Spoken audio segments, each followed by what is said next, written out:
I once used to take many children abroad, some 3,000 odd every year, and it was a spare time hobby thing. I'd done it for about 15, 20 years. But I always used to go via the Olau-Line, which was from Sheerness to Flushing in Holland.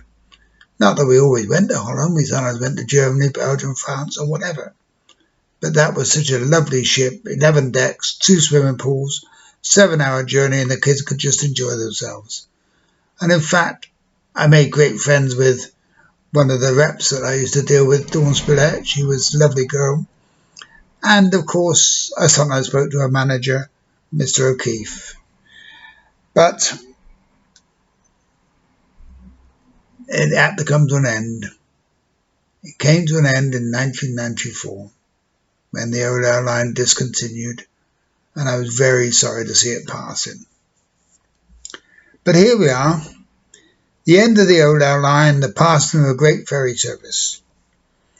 At Sheerness, a ferry stands, a monarch of the mighty sea, outward appearance just as grand, now silent stretches eerily. This terminal did once abound with noise and bustle, happy sound. From stem to stern and all around, each passenger out on a spree.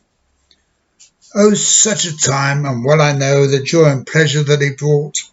The helpful staff their kindness show, and make each day with deed and thought.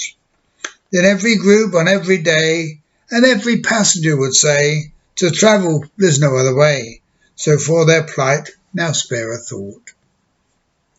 For Carol, Kath and Dawn Spillett, for Mr. Keith, all personnel, we'll think of them, we'll not forget, and know that no one can excel.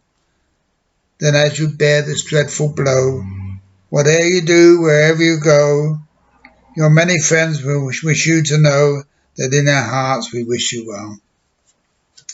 At Sheerness a ferry stands, a once proud line that now is gone. From England and the Netherlands the sadness now goes on and on. So let us wish and hope and pray that those on high will find a way, the means to let the Olau stay, then none of us will need to mourn. I'm afraid that didn't happen, and it went in 1994.